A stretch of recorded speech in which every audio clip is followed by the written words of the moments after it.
시작. 우리 학생들도 펜 들고 노트 펴고 그렇게 다 같이 보도록 하겠습니다. 먼저 말씀 나누기 전에 제가 기도드리고 시작하겠습니다. 살아계신 하나님 아버지, 오늘 시간에 우리 찬양과 경배를 받으시기에 우리 하나님 아버지, 오늘 시간에 예수 그리스도의 생명과 성령의 영으로 이 자리에 함께 하셔서 감사합니다. 이 세상에 속하지 않고 잠시 잠깐 나그네 같은 인생 속에 살지만 하나님의 사명과 소명을 다하기 위해서 오늘도 죽도록 헌신하고 수고한 우리 귀한 하나님의 자녀들, 하나님의 가정들 오는 시간에 복 주시고 함께 하시고 하늘의 소망과 복으로 가득 채워주시고 이 땅의 슬픔과 근심과 죽음과 사망의 권세를 지금 다 제거하여 주시고 또 오늘 이 시간 하나님께 예배드리는 이곳에 우리 하나님의 영으로 함께 하시며 주의 말씀이 수술의 칼이 되고 성령의 검이 되사 악한 영을 지며 결단시켜 주시고 악한 영을 단속하여 주시고 쫓아주시고 예수 그리스도의 천국의 생명의 말씀이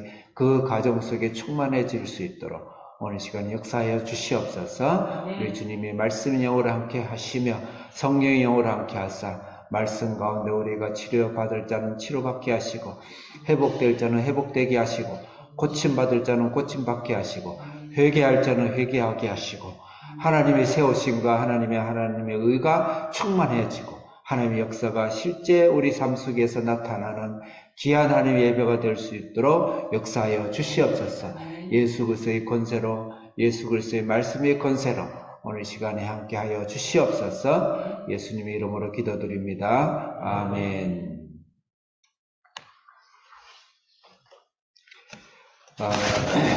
이번 주는 우리 한비전의 학생들이 집에가 휴가를 가서 또 예배당이 저희들이 몇 명이 모여서 예배를 드리고 이제 우리 교회의 정체성이 이제 온라인과 오프라인 또 공간과 비공간의 예배를 선포하고 앞으로는 전 세계 열방 가운데 어디에서든지 이곳에 옷이 들어오셔서 예배를 같이 하고 또 예배를 드리지 않는 경우는 또 각 지역별로 또 각 처한 곳에서 아침에 하나님 앞에 기도와 또 저녁에 기도와 저기 우리 주사랑교회가 목표하는 것은 하루에 3번의 예배와 기도를 드리는 그런 삶을 우리 이 땅에서 중요한 사명으로 여기고 그것이 모토가 되어질 때 직장은 직장대로 사업은 사업대로 하나님께서 하나님의 능력과 하나님 나라를 이룰 것이고 가정은 가정대로 자녀는 자녀대로 또 우리가 복음을 전하는 이 땅의 모든 족속에게 복음을 전하는 복음의 일에 하나님께서 우리 하루에 3번씩 기도드리는 기도의 능력이 임하고 나타나고 하실 줄 믿습니다. 그걸 위해서 우리가 격려하고 또 우리가 또 때로는 조직하고 또 때로는 우리가 말씀을 이루하고 그렇게 하는 그것이 우리 교회의 사명이기 때문에 어디에 계시든 간에 할 수 있는 한 하루에 3번 예배를 드리는 기도를 하는 그런 삶을 잠깐이라도 좋으니까 그렇게 목회를 하고 잘 안 되더라도 좋으니 그런 목회를 갖고 우리의 인생의 사명과 인생의 의미는 바로 거기에 있구나 이렇게 생각하고 또 오늘 그런 전체 집회 자리에서 오늘 말씀과 예배의 시간이다 이렇게 생각해 주시기를 바라겠습니다. 오늘 말씀은 이사야서 42장 말씀. 이사야서를 손흥민의 축구 게임으로 생각한다면 전반전과 후반전은 크게 나눈다 그랬습니다. 전반전은 1장부터 39장까지 복음을 받지 않은 타락한 이스라엘과 타락한 백성을 향한 하나님의 심판과 또 곳곳에 토핑처럼 얹혀있는 예수 그리스도의 오심을 이야기하고 있습니다. 그래서 대부분 학자들은 1장 39장을 심판을 이야기하고 그 다음에 40장부터 66장은 그 예수님이 오셔서 심판받을 이 죄인을 대신 죽으심으로 이 땅에 하나님의 나라와 생명을 주고 천국을 주는 회복되는 하나님의 나라를 회복시키는 그런 회복장으로 분위기가 완전 반전되는 그런 장이다 해서 전반전과 후반전을 이야기하고 있습니다. 그래서 1장 39장 그 가운데 심판받을 수 밖에 없는 이 가운데 이사야의 소명을 주셔서 6장에 거룩한 시를 전해라. 그래서 그 거룩한 시를 높은 산 높은 곳 예루살렘 성전으로 표현을 하고 있고 그 다음에 그 높은 산 높은 곳에 오시고 하나님 제물로 오신 예수 그리스도를 임마누엘의 하나님의 아들로 표현하고 있는 것이 바로 1장과 39장 이야기예요. 그것을 위해서 이 세상 속에서 싸워서 우리가 승리하고 싸워나가는 신앙생활의 과정들을 쭉 설명한 것이 39장까지 이야기다.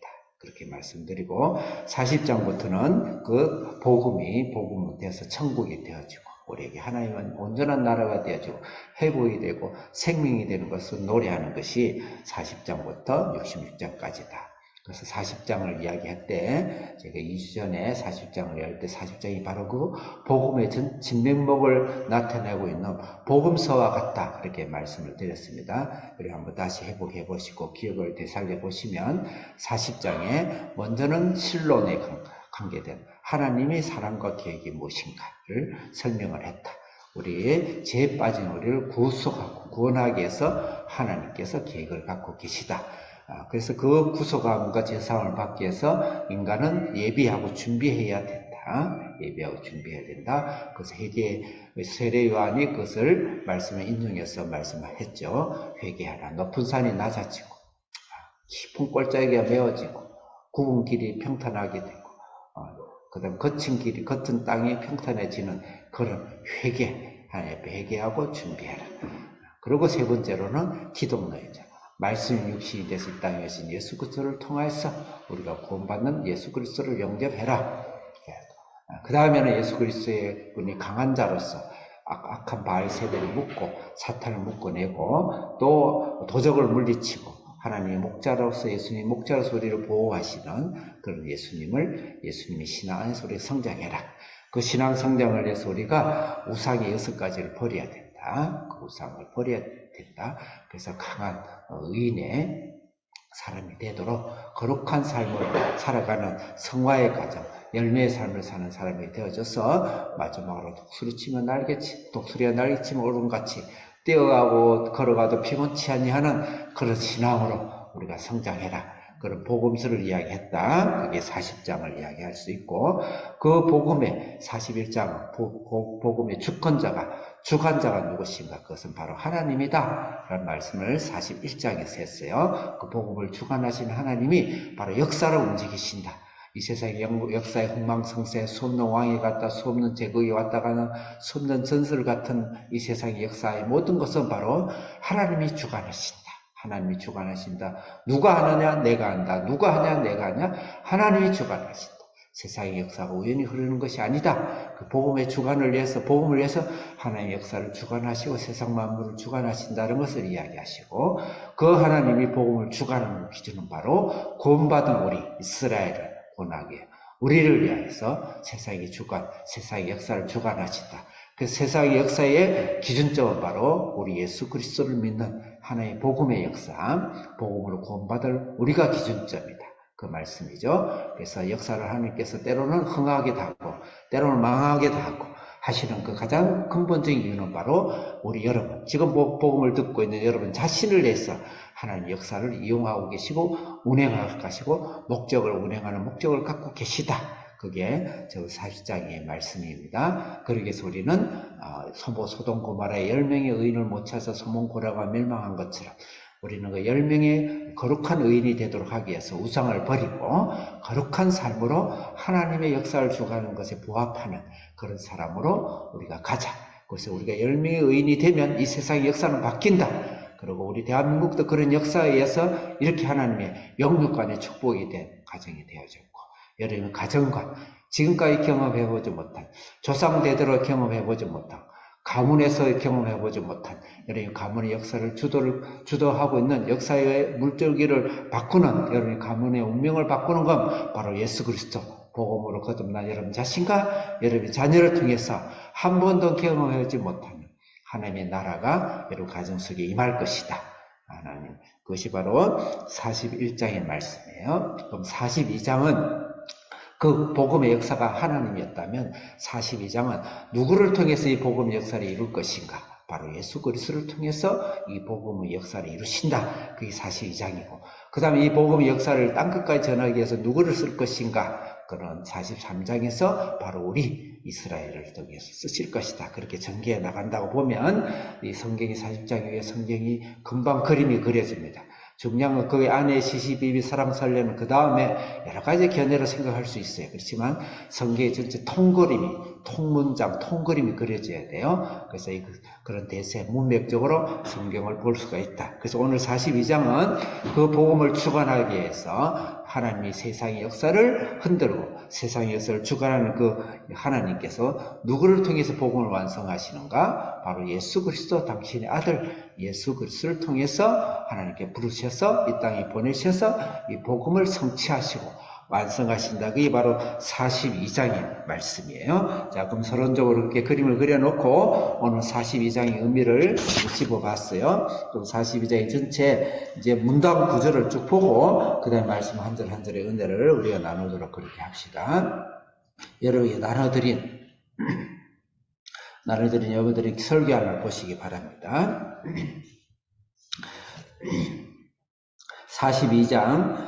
42장을 제가 제목을 정의, 복음을 성취하시는 예수님이다. 그래서 여기서 복음을 40장에서는 위로라는 단어로 표현을 하고 있고 오늘 42장에서 이 복음을 정의라는 단어로 표현하고 있다. 하나님의 그 당시 그때 표현마다 좀 다르시지만 같은 의미로 봐도 전혀 무방합니다. 정의라는 단어를 표현했는데 42장 1절에 정의라는 단어를 한번 찾아보세요. 42장 1절에 뭐 어차피 한번 말씀을 두 번 읽어도 좋으니까 42장 1절 한번 읽어보겠습니다. 시작. 내가 붙드는 나의 정 기뻐하는 자 곧 내가 택한 사람을 보라. 내가 나의 영을 그에게 주었은즉 그가 이방에 무엇을 베푼다? 정의를 베푼다. 그 다음에 42장 3절에 읽어보겠습니다. 3절 시작. 강한 갈대를 꺾지 아니하며 꺼져가는 등불을 끄지 아니하고 진실로 무엇을 시행한다? 정의를 시행한다. 베푼다, 시행한다. 그 다음에 4절 읽겠습니다. 시작. 그는 쇠하지 아니하며 낙담하지 아니하고 세상에 무엇을 세운다? 정의를 세운다. 6절에도 정의와 이거 라이티어스를 이야기하는데 같은 의미입니다. 원어상 6절 읽겠습니다. 시작. 나 여호와가 의로 너를 불렀어. 무엇으로 불렀다고요? 네, 정의를 위해서 너를 불렀다. 그래서 오늘 42장은 서론적으로 정의란 단어가 4번에 가까이 나오는데 이것은 예수님을 정의로 표현한 거죠. 정의를 실현하고 정의를 성취하는 정의로서 복음을 정의로서 표현한 것이고 여러분들이 기억이 날는지 이사야 1장에 보면 정의를 구현하지 않는 예배는 너희들이 짐승보다 못한 예배고 다 예배를 취하라. 다 재물 다 버려라. 다 취하라. 내 성전 앞에 들어오지도 말아라. 그렇게 하면서 정의가 없는 제사에 대해서 하나님이 아주 혹독하게 이야기를 하시죠. 그래서 이 복음을 정의로 표현하고 예수님을 정의로 표현했다. 이렇게 생각하시면 좋겠어요. 그래서 정의를 성취하는 복음을 성취하는 예수님이다. 이렇게 제목을 붙일 수가 있는 거죠. 그러면 그 정의라는 주제를 가지고 1절부터 25절까지 전체를 문단 구분을 하면서 전체 그림을 그려보는 것이 전체 그림이 좋죠. 그리고 그 가운데 또 여러 가지 나는 다른 견해를 했다. 그것도 그 안에 포함해서 여러분들 해석을 볼 수가 있는 겁니다. 정의란 단어로 해서 오늘 42장을 하나님이 주셨다. 정의를 이루시는 예수님이시다. 그럼 1절부터 4절까지는 그 정의, 복음, 예수님을 통해서 정의와 복음을 이루는 예수님의 방법은 세상 방법하고 다르다는 것이죠. 그거를 1절부터 4절에서 이야기하고 있는 겁니다. 그 다음에 예수님께서 정의를 이루시고 복음을 이루시는 그 목적과 사역에 대해서 5절부터 9절까지 이야기하고 있습니다. 그 다음에 세 번째로는 예수님께서 정의와 복음을 이루기 위한 복음의 영역이 어디까지인가 확장성을 이야기하고 그것을 찬양하는데 모든 족속으로 제자를 삼는 것이죠. 이방이 빛까지 간다. 정의가 원래 정의와 공의는 이 당시만 해도 이스라엘에게만 좋겠었어요. 이스라엘이라면. 그렇지만은 이스라엘이 아니라 모두 이방까지 가는 복음의 확장성을 이야기한다. 그 다음에 네 번째 14절부터 17절까지는 정의 복음의 이중성이 있어요. 양면성. 정의가 양면성이다. 이게 하나 정의를 받아들이지 않으면 그 자체가 심판이고 정의를 받아들이지 드리면 그 자체가 바로 구원이다라는 양면성을 이야기를 하고 있고, 마지막으로는 18절부터 25절까지 이 정의 복음으로 돌아오라, 회개하고 돌아오라, 눈먼 자들아 돌아오라 라는 하나님 간절한 애칭과 호소가 18절부터 25절까지 말씀되어져 있습니다. 그래서 1절부터 한 9절 정도까지만 말씀을 깊이 있게 묵상하면 나머지는 쭉 읽어도 이해가 될 수 있는, 그렇게 시간상 또 그렇게 할 수밖에 없습니다. 그래서 먼저 정의 1절부터 4절에 정의의 방법과 정의가 누구인지를 설명을 하고 있습니다. 자, 그러면 먼저 1절부터 4절 큰 문단을 생각하고 1절을 같이 힘주어서 크게, 큰 목소리 우리 학생들도 크게 읽겠습니다. 42장 2장 1절 시작. 내가 붙드는 나의 종, 내 마음에 기뻐하는 자, 곧 내가 택한 사람이로라. 자, 그 전반전까지만 봅시다. 내가 붙드는 나의 종. 여기서 예수님을 어떻게 표현하고 있습니까? 제가 결론적으로 여기서 이건 예수님을 표현하고 있습니다. 시간상 설명을 깊이 하기는 어렵습니다. 종이란 단어를 이 42장에서는 종의 노래를 이야기하고 있어요. 근데 종을 세 가지로 표현하고 있습니다. 첫째는 예수님, 두 번째는 이스라엘, 세 번째는 고레스라는 왕을 거기 종으로 표현하고 있습니다. 그건 나중에 또 설명하도록 하고, 고레스의 왕은 미래 오실 예수 그리스도를 3자적으로 해서 표현을 해서 상징적으로 고레스의 왕을 표현을 하고 있는 것입니다. 그렇게 생각을 하고 있고, 무슨 이야기 하다 그랬죠? 그래서 이 종이란 건 예수님을 이야기를 하고 있습니다. 그럼 이 예수님을 어떻게 표현하고 있는가? 첫째는 나의 종이라고 표현하고 있죠. 나의 종. 그 다음에 내 마음에 기뻐하는 자라고 했어요. 좀 이따 찾겠지만 세례 요한에게 성령이 임하셔서 예수님이 성령이 임할 때 하나님 하늘의 문이 열리고 하나님 음성이 들리면서 이는 내 사랑하는 내가 기뻐하는 자라, 그 표현을 하고 있습니다. 그 말씀이 이 말씀인 것이죠. 내가 기뻐하는 자다. 그 다음에 내가 택한 사람이라고 하는데, 예수님은 신인을 갖고 계시는, 양면을 갖고 계시는 인간이면서 완전한 하나님이면서도 완전한 인간. 그래야 인간을 구원할 수가 있죠. 하나님 위에서 잘난 척하고 계시면은 우리는 우리가 될 수가 없죠. 부자가 가난한 심정들을 알 수가 없죠. 부자가 가난한 사람을 도우려면 진짜 가난한 마음과 자세가 내려와야 알 수가 있죠. 그와 마찬가지입니다. 그래서 하나님께서 택한 자다라고 이야기하고 있습니다. 그 다음에 그러면은 이 예수님을 다른 성경에서 어떻게 표현하고 있는지, 우리가 예수님에 대한 표현이니까 예수님이 진짜 사람으로 오신 건 맞는데 진짜 사람이 하나님이 맞느냐, 성경에서 어떻게 표현하고 있는지 알고 있지만 다시 한번 되새김질을 해야 되겠죠. 한교 선생님 말씀을 좀 펴주세요. 마태복음 3장 14절 같이 읽겠습니다. 시작. 요한이 말하려 이르되 내가 당신에게서 세례를 받아야 하는데 당신이 내게로 오시나이까. 이게 뭐가 내가 또 잘못 써놨네. 예수님이 하늘로서 기뻐하는 자로서 마태복음, 마가복음인가? 죄송합니다.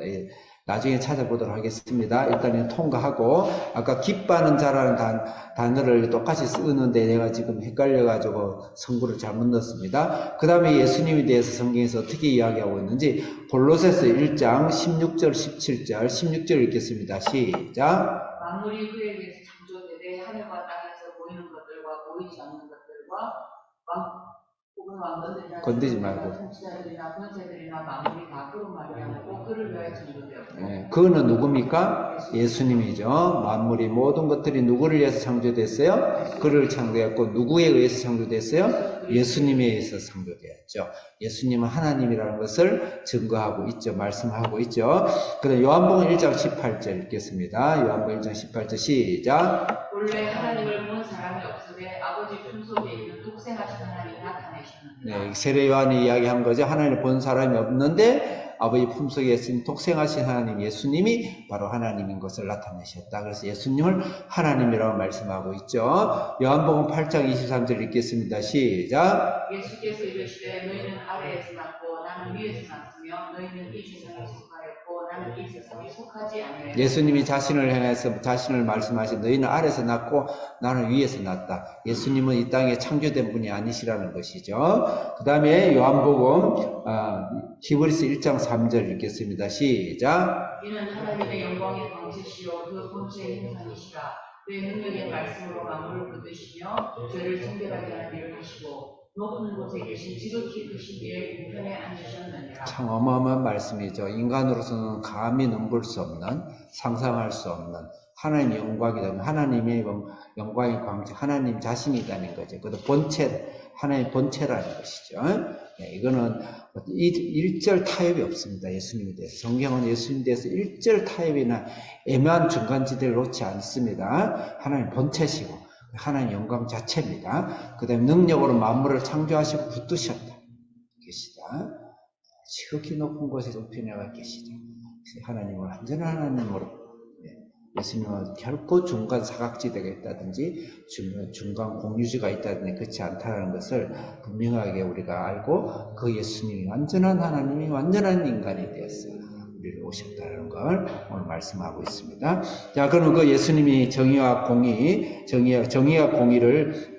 이루기 위해서 정의와 공의 개념을 제가 설명을 다시 한번 해드려야 되겠네요. 정의와 공의라는 개념이 혼용해서 쓰고 있어요.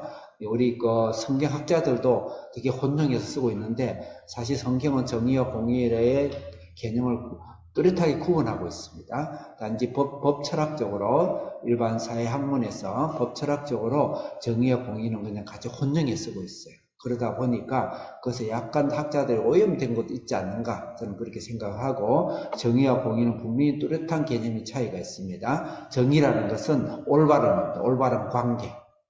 그 한문이 아주 그 뜻을 잘 표현하고 있어요. 올바른 정자입니다. 바를 정자, 정의, 올바른 관계죠. 올바른 관계. 그래서 관계적인 용어입니다. 정의와 공의라는 것은 단지 행위적인 용어가 아닙니다. 관계적 용어에서 시작하는 거예요. 하나님과의 올바른 관계다. 올바른 관계. 우리는 하나님께 올바른 관계에서 타락하고 죄를 지어서 삐뚤어진 관계, 어긋난 관계, 간역을 벗어난 관계, 맺어질 수 없는 관계가 되어버렸죠. 그런 관계를 예수님께서 오셔서 우리를 하나님과 올바른 관계를 맺도록 하기 위해서 예수님이 이 땅에 오신 거예요. 그래서 정의라는 것은 하나님과 올바른 관계에 회복된 것을 정의라고 하는 것이죠. 그래서 그 올바른 관계에 회복돼서 새로 태어난 새로 태어난 생명을 통하여서 만들어지는 도덕과 윤리를 바로 정의라고 하는 겁니다. 올바른 생명으로 태어나서 새로 받은 도덕과 영적인 도덕과 새로운 생명의 윤리가 생명 윤리와 생명 도덕이 바로 정의다. 그렇게 표현을 해야 되는 겁니다. 그래서 일반 사회학적으로 부르는 정의하고는 천지 차이입니다. 완전 다릅니다. 그것을 따라서 기독교인데 똑같은 정의라고 부르지고 다니는 것은 굉장히 위험천만한 이야기다. 많은 학자들이 성경학자들 여기에 되게 혼란스러워하는 것 같기도 해요. 제가 책들을 읽어보면. 그 다음에 그 공의는 뭐냐? 올바른 생명의 관계에서 새로 창조되어진 윤리와 규범에 따른 모든 행동 규범을 말하는 겁니다. 제도적이고 그 다음에 제도와 또 규범과 규율과 그런 것을 바로 공의라고 하는 겁니다. 공의는 공적인 공자죠. 공적인 공. 그걸 공의라고 합니다. 규례, 규범, 제도, 법 이런 것이 바로 공의인 것입니다. 그래서 정의에 의해서 정의하의 개념이 공의라고 볼 수가 있는 것이죠.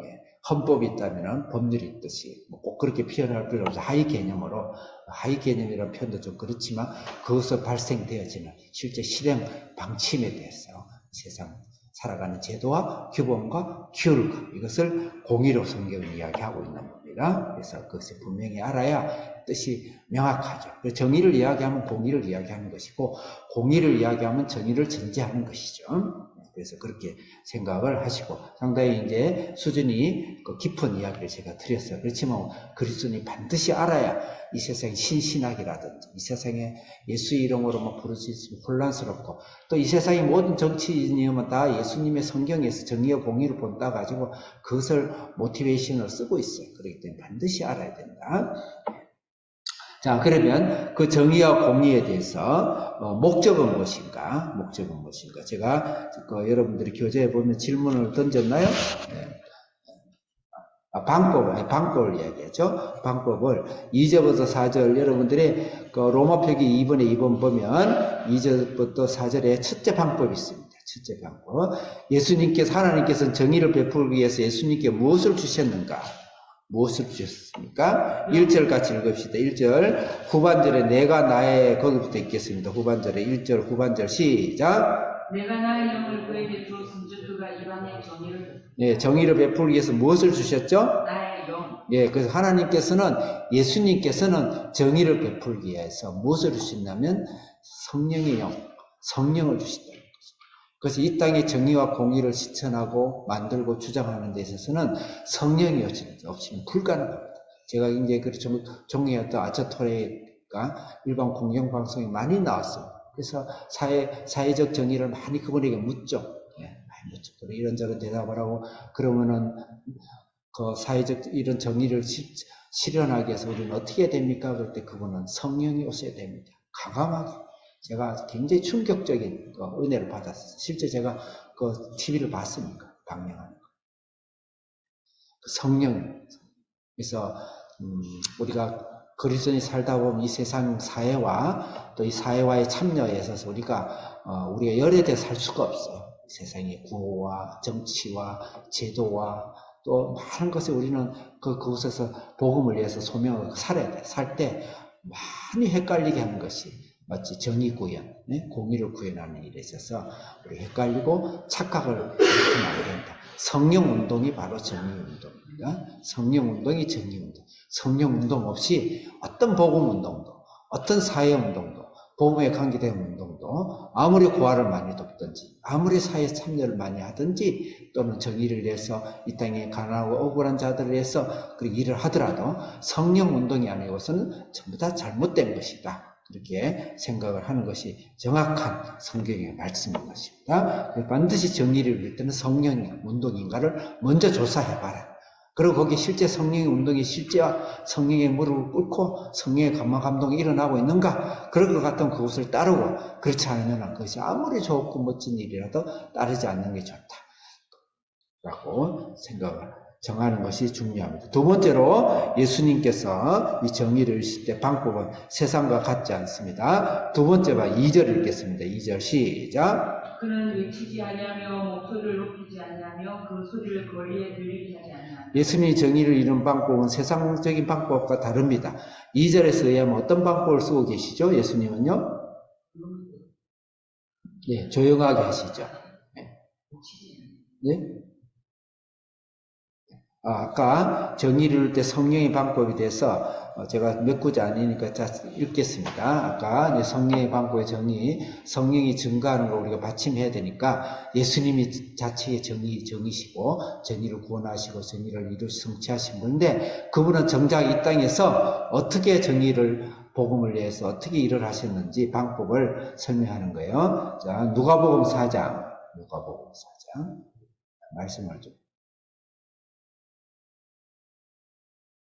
왔다 갔다 했으면 미안해요. 4장 1절 읽겠습니다. 시작. 예수께서 성령의 충만함을 입어 요단강에서 돌아오사 광야에서 40일 동안 성령에 이끌리시며. 예수님이 무엇에 이끌렸다고요? 성령에. 예수님이 사역을 공생의 사역 시작하기 전에 사탄의 시험을 받는데 성령에 이끌리셨다 그랬어요. 2절은 지나가고, 자, 그 다음에 누가복음 4장 14절 읽겠습니다. 시작. 예수께서 성령의 능력으로 갈릴리에 돌아가시니 그 소문이 사방에 퍼졌다. 예수님께 무엇으로 갈릴리에 돌아가죠? 성령의 능력으로. 예수님 성령 아니시면 일을 하지 않으셨어요. 자, 그 다음에 18절 읽겠습니다. 시작. 주의 성령이 내게 임하셨으니 이는 가난한 자에게 복음을 전하게 하시려고 내게 기름을 부으시고 나를 보내사 포로된 자에게 자유를, 누는 자에게 다시 소망을 전파하며 눌린 자를 자유롭게 하고. 네, 이 말씀이 바로 이사야 60장 이사야 말씀을 지금 예수님께서 인용하시는 거예요. 인용하신 건데 무엇이 임하셨다고요? 주의 성령이 임하셨다. 예수님도 주의 성령이 임하시는, 하나님의 영, 예수님의 영이지만 하나님의 각각 기능이 다르시죠. 그 영이 일하시는 거예요. 거예요. 성령이 일하시는 겁니다. 예수님도 주의 성령을 일하는데 인간이 무엇인데? 인간이 무엇이간데? 네. 그 다음에 요한복음 1장 32절. 요한복음 1장 32절 읽겠습니다. 시작. 요한이 또 증언하여 이르되 내가 보내 성령이 비둘기같이 하늘로 걷는 그의 이름을 불렀다. 그 이에는 그는 누구죠? 예수님이시요. 예수님이 그 세례 받으실 때 예수님이 가는 곳은 반드시 성령이 임하세요. 성령이 임하세요. 33절 시작. 나도 그를 알지 못하였으나 나를 보내어 물로 세례를 받게 하신 그이가 나에게 말씀하시되 성령이 내려서 누구 위에든지 머무는 것을 보고는 그가 곧 성령으로 세례를 베푸느니라. 성령이 내린 그곳이 예수님 계신 곳이죠. 우리 사역에서 성령이 임한 그곳이 하나님 사역이에요. 근데 하나님 성령이 임하지 않는 그곳은 성령을 표방하고 있고 사역을 표방하고 있는 것이고 사역에 대해서 사역을 원하긴 해요. 그렇지만 하나님 사역이 일어나지 않는 곳이죠.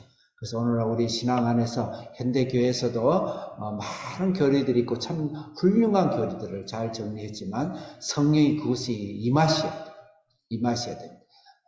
2000년 전에 사도행전에서 초대교회에서 예루살렘에 성령이 임했던 게 아니라는 것이에요.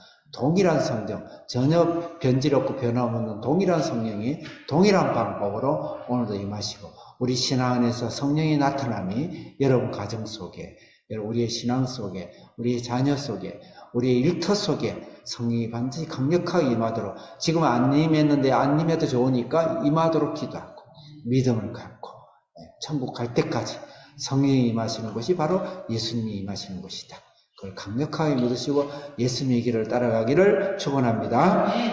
그 다음에 이제 다시 본론으로 다시 와서 그 방법이 첫째 성령이다. 두 번째 방법은 금방 2절에 읽었어요. 예수님 방법이 뭐였죠? 큰 소리 치지 않았죠. 제가 시간이 없어서 말씀은 구절을 안 넣습니다. 그거 보시면 외치지 않았고 목소리를 높이지 않았고 소리가 들리게 크게 동네방네 확성기 갖고 광고하지 않았다는 거죠. 예수님 뭐냐면은 조용하게 하셨죠. 이 말은 예수님께서 이 땅에 외치는 그 허구한 이 땅의 그 표어라든지 또 정치라든지 이념이라든지 정치 제도라든지 이런 것을 일하지 않았다는 것입니다.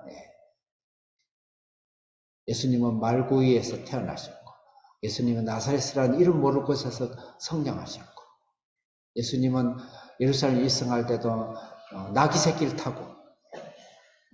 타고 발이 질질 끌리면서 가셨고 예수님께서는 가이사의 건 가이사에게 예수님이 결국 돌아가실 때는 정치혁명을 하지 않았기 때문에 궁중으로부터 예면당하고 그 복수심으로 돌아가신 겁니다. 그건 정확합니다. 사회적으로 보면 그렇습니다.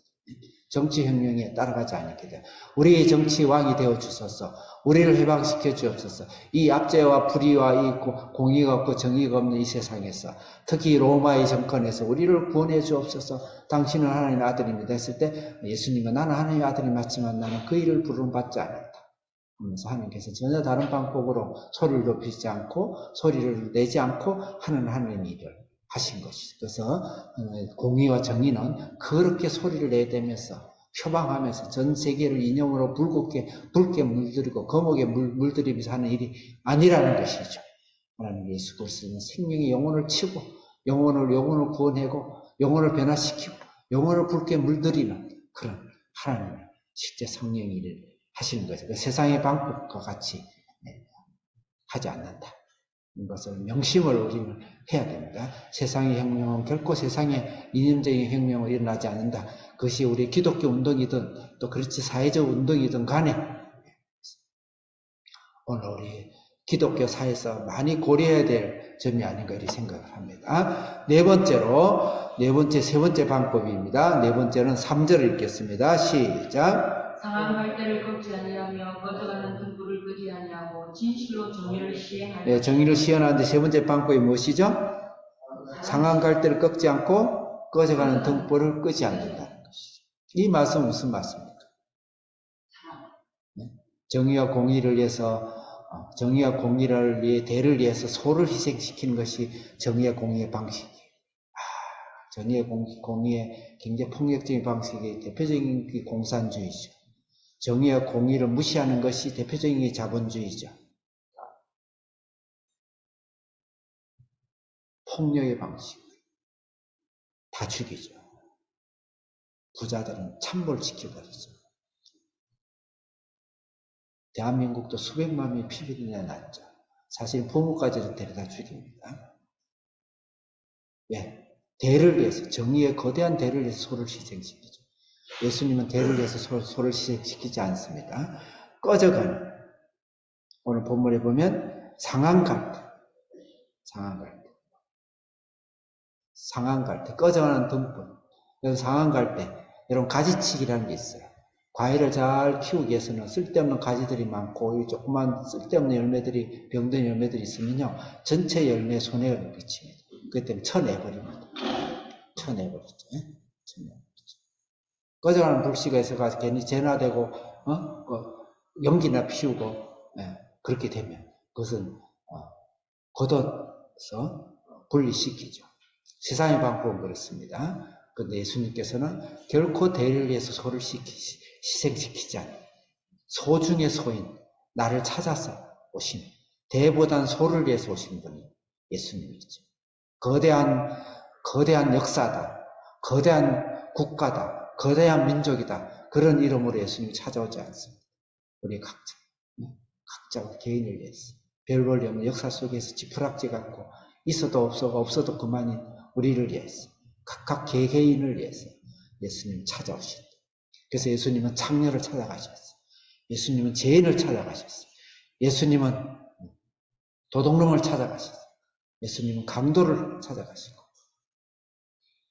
예수님은 소자를 가난한 가부를 찾아가시고 가부의 엽전 두리의 헌금이 부자들 헌금보다 크다고 말씀하시고 나 가부 같은 나 창녀 같은 나 죄인 같고 세리 같은 나를 오셨다. 예수님의 정의의 방법 거기서 시작이 되셨다. 세상의 정의의 방식과 완전 다릅니다.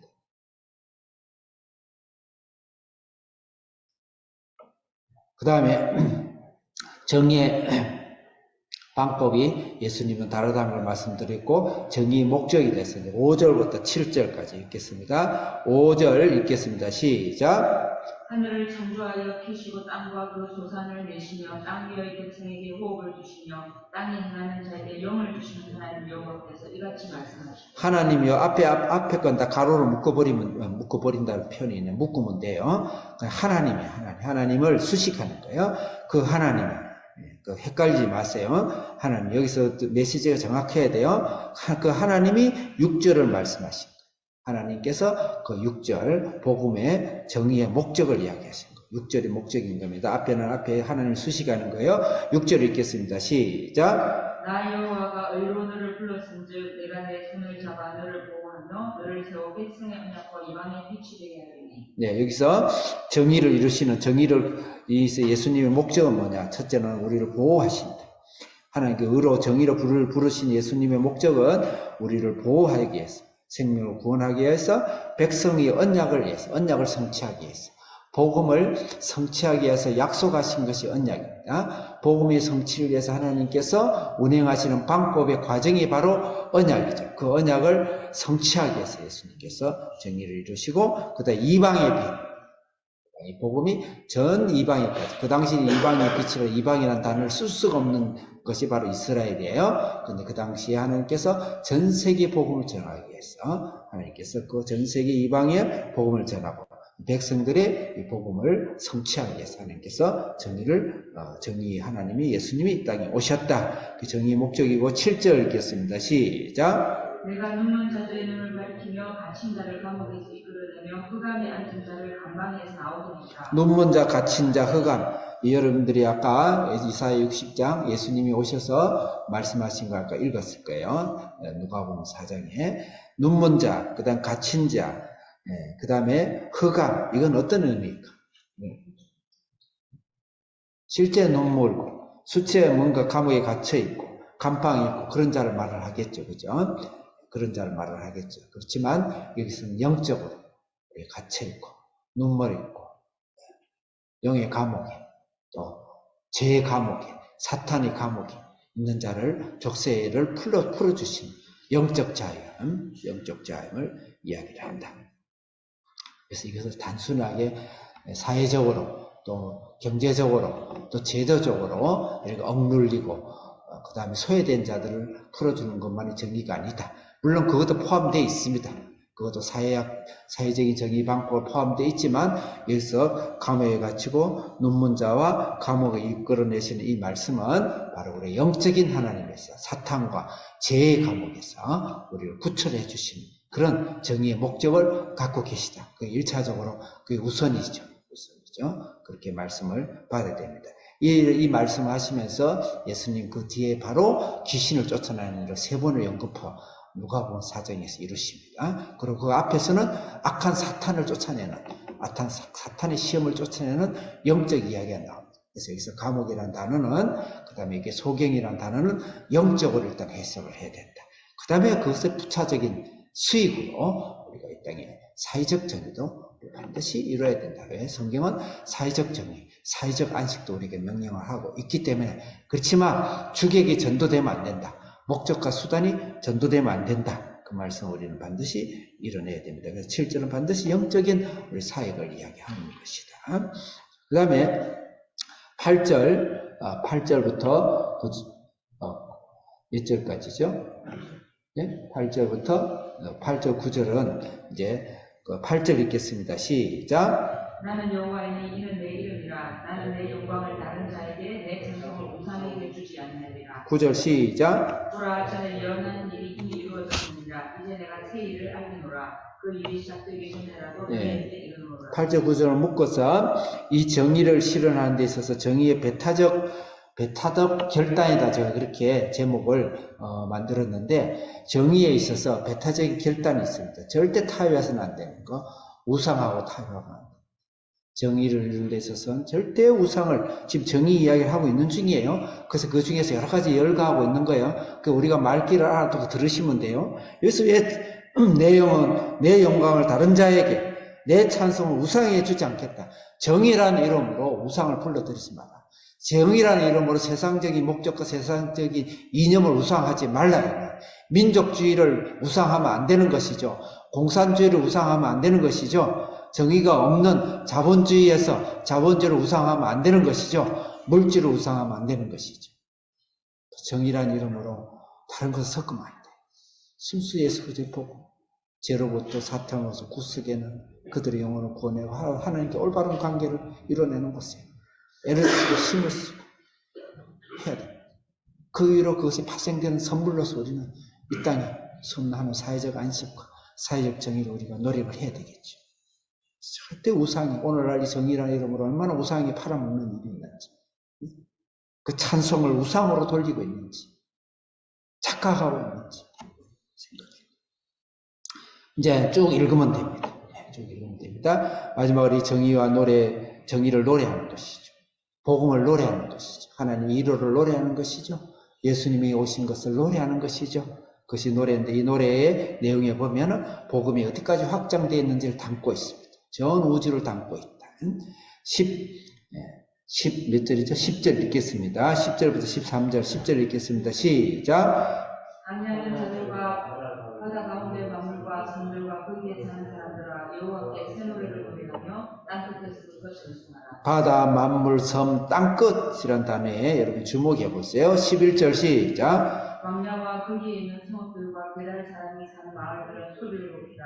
셀라의 주민들은 노래하며 산 꼭대기에서 즐거이 부르라. 광야에 있는 성읍과 게달 사람 셀라 주민, 이것은 다 이방인들을 말하는 것입니다. 12절 시작. 여호와께 영광을 돌리며 성들 중에서 그의 찬송을 전할지어다. 13절 시작. 여호와께서 용사같이 나가시며 전사같이 분발하여 외쳐 크게 부르시며 그 대적을 크게 치시리로다. 그 대적을 크게 치시고 하나님의 복음이 만방에 전민족에 선포되는. 그래서 6절에서 이것을 이방의 빛이라고 표현하고 있습니다. 그래서 복음의 영역은, 다시 정의의 영역은 확장은 전 세계로 확장되는 것입니다. 전 세계로 확장됩니다. 그래서 정의를 선교적 관점에서 이 세상의 정의를 확장시켜 가야 된다는 것이죠. 앞에 있는 것을 전제해서 가야 된다는 것이죠. 앞에 있는 것을 말하던 걸 무시하고 우리가 사회적 구현을 위해서 교회 바깥에서 활동하는 것은 그건 정의가 아니에요. 정의가 아니에요. 정의를 전 세계적인 선교적 확장으로 우리가 정의를 이 사회에서 정의도 하고 규례도 좋고 또 우리 한국인 기독교인이 30%니까 30% 지구에 맞는 그런 선거 활동이나 정치 활동이나 사회 활동이나 그런 활동을 해야죠. 시민 활동을 해야죠.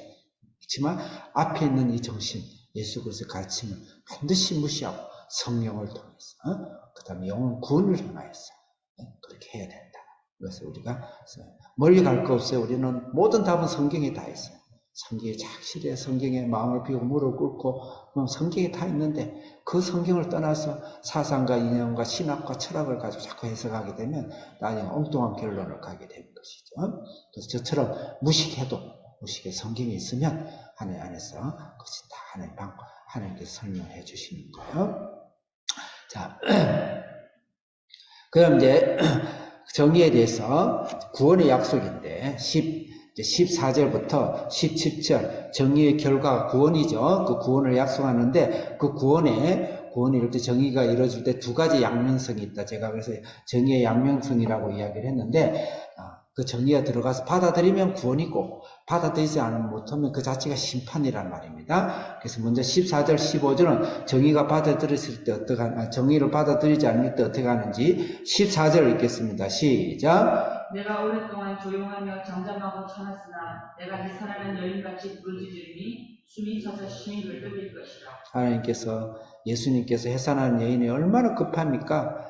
숨이 헐떡거리듯 그러듯이 하나님이 정의를 실현하는 데 있어서 절대적이고 신념적이고 다급하고 그런데 15절 읽겠습니다. 시작. 내가 산들과 언덕들을 황폐하게 하며 그 모든 천국들을 마르게 하며 강들이 섬이 되게 하며 묻들을 마르게 할 것이며 하나님이 정의가 없는 곳에 심판하십니다. 심판하십니다. 정의가 없는 곳에 심판하십니다.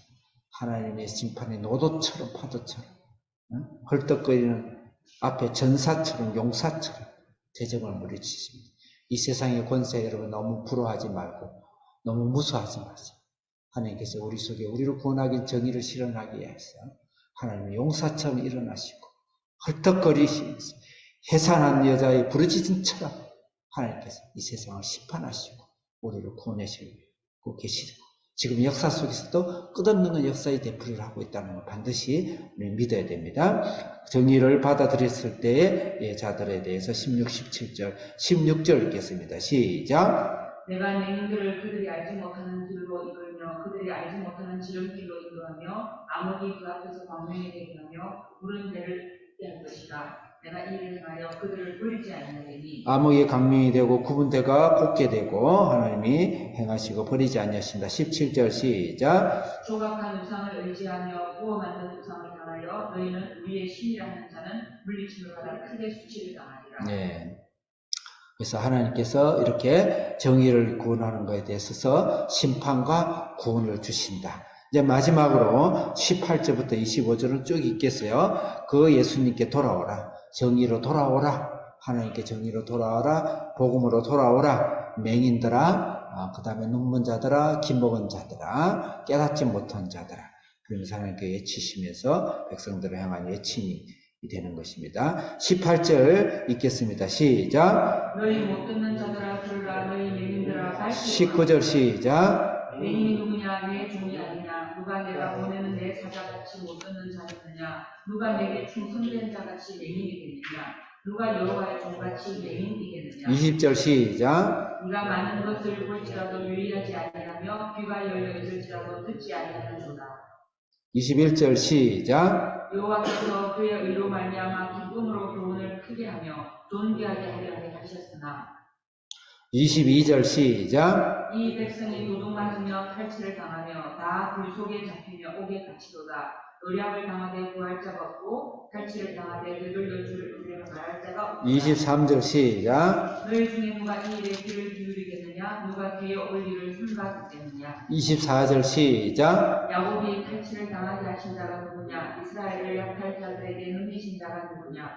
여호와가 아니시냐? 우리가 그에게 존재하였도다. 그들이 그의 길로 다니기를 원하지 아니하며 그의 교훈을 순종하지 아니하였도다. 25절 시작. 그러므로 여호와께서 맹렬한 진노와 전쟁의 위력을 이스라엘에게 쏟아부으시매 그 사방에서 불타오르나 깨닫지 못하며 몸이 하나 마음에 두지 아니하는도다. 아멘. 오늘 말씀을 정리하고 우리가 기도를 하겠습니다. 오늘 우리가 하나님의 이 땅에 우리 죄를 위해서 사하기 위해서 우리를 구원하기 위해서 놀라운 계획과 사랑을 갖고 계신다. 그래서 우리는 나는 죄인입니다. 두 손 들고 나는 예수님 없이는 평안이 없고 생명이 없습니다. 라고 주님께 고백하고 예수님이 말씀이 되셔서 우리 가운데 생명으로 오신 독생자 예수 그리스도를 내가 받아들이심으로써 우리가 예수님 이 세상의 모든 사탄 권세를 꺾고 하나님께서 물리치시고 멸망시키시고 우리를 양으로서 보호하시는 하나님 생명으로 하나님 구원의 의로운 의인으로서 주님 옆에 살아가는 그런 자가 되기 위해서 하나님이 우리를 위해서 구원하기 위해서 역사의 물꼬를 바꾸시고 역사를 정하시고 역사를 멸망을 흥왕성쇠를 하나님께서 우리를 위해서 역사를 주도하고 계시는 그 예수님, 그 하나님께서 바로 그 예수 그리스도의 정의의 종 하나님의 아들 예수 그리스도 만물을 만드시고 창세를 만드시고 창세 전부터 계시고 하나님의 영광이고 본체 자신이 예수님이 이 땅에 오셔서 이 땅의 정의를 이루시고 이 땅의 구원을 이루시는데 실제 이 땅에 사는 예수님은 세상의 방식과 다르다. 세상에 떠버리고 그 다음에 자찬하고 그 다음에 자아자찬하고 세상을 시끄럽게 하고 평화하고 있는 그런 방법이 아니고 풍요의 방법이 아니라 예수님께서 우리가 꺼져가는 심지도 끄지 아니하시고 상한 갈 때도 꺾지 아니하시는 예수님 우리 죄인을 위해서 오신 그 예수님이 나를 찾아오시는 예수님이 정의의 구원이다. 정의의 허다하고 어마어마한 구호가 아니라 나를 찾아오고 나의 꺼져가는 심지 같은 나를 찾아오고 상한 갈 때 같은 나를 찾아오는 그 예수님. 그 예수님이 바로 정의의 구원이다. 나를 찾아오셨다. 그 예수님이 성령으로서 예수님 방금 성령으로서 오늘도 일을 하시고 우리를 구원해 주신다. 그분을 위해 찬양하고 그분 앞에 나아가는 우리가 되어야 되겠습니다. 그러기 위해서 우리는 반드시 우리의 하나님에서 배타적인 이 세상의 구호를 따르지 말고 이 세상의 구호로서 복음과 예수님을 희석시키고 예수님을 흐리게 만드는 그런 일을 따르지 말고 예수 그리스도의 복음에 더 깊이 있게 들어가자. 그래서 이 복음을 전 세계 만방에 전하는 그는 우리의 복음의 전달자가 되자. 라는 것이 오늘 복음의 말씀입니다. 우리 다 같이 주여 주여 한번 세 번 외치고 우리가 예수 그리스도께서 꺼져가는 심지 갖고 꺼져가는 등불 갖고 그 상한 갈대 같은 나를 찾아오셨어. 예수님께서 성령으로 이 땅에 오셔서 나의 생명을 살리시고 나의 생명에게 내 가정 속에 성령으로 품바되어져서 내가 살아나는 것이 내 가정의 생명이 살아나는 것이 하나님의 정의가 이루어지는 것이다. 이 사회가 밝아지는 것이다. 이 사회가 변화되는 곳이다. 이런 우리 가정이 살아나서 쏟는 사람들이 하나님의 생명으로 거듭나고 성령으로 임하는 이것이 그런 사회가 되어졌을 때 이 사회도 하나님과 같이 복을 받게 되고 이 사회 역사의 주관을 하나님 우리 기준으로 이끌어 가신다는 걸 알고 그 사명을 알고 우리가 담대하게 이 세상에 살아갈 수 있는 우리 가정, 우리 자녀 또 우리 교회 될 수 있도록 주여 주여 세 번 외치고 기도하겠습니다. 주여